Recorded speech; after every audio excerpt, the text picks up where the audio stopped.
Former San Francisco 49ers star Dana Stubblefield was sentenced to 15 years to life in prison Thursday for raping a prospective babysitter at his Morgan Hill home 5 years ago. The sentence was issued by Judge Arthur Bocanegra after denying a defense motion for a new trial. Last week, the 6th District Court of Appeal denied a related petition filed on behalf of Stubblefield by his attorneys Kenneth Rosenfeld and Sawyer, who planned to appeal their client's conviction. In July, a jury found Stubblefield guilty of raping, with the threat of a gun, a woman identified in court as Jane Doe, who had come to his home to interview for a babysitting job on April 9, 2015. Stubblefield was also convicted of forcible oral copulation and false imprisonment. He has been held in the Santa Clara County Main Jail since the verdict. During the trial, Deputy District Attorney Tim McInerney also called on the testimony of 2 women who testified to being assaulted by Stubblefield. Their claims were not charged because of issues with statutes of limitation and jurisdiction. No meant nothing to this defendant. Based on his status, I think he was never held accountable for prior criminal behavior, McInerney said in a statement Thursday. Today, he was properly held accountable.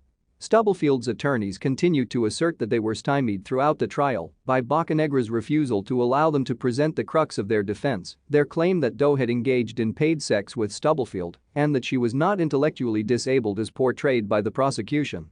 After the sentencing Thursday, Sawyer emphasized that the jury rejected 2 felony charges, alleging that Stubblefield exploited a woman who was mentally incapable of providing consent to sex. During trial, they also sought to show that Doe's proficiency with websites and social media stood in contradiction to the prosecution's claims of her intellectual disability. "We proved it, and the jury found that was not true," Sawyer said. That false narrative corrupted this trial from start to finish.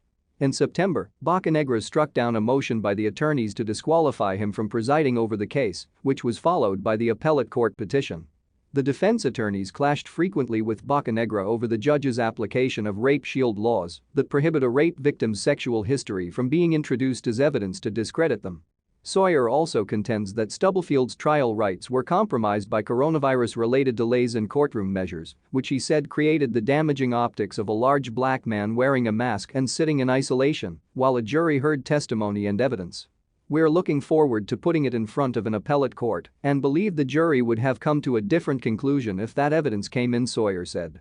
Doe testified, backed in part by text messages gathered by Morgan Hill police, that after she and Stubblefield finished an initial interview and she left his house, he texted her, saying he would like to pay her for having come up from Hollister.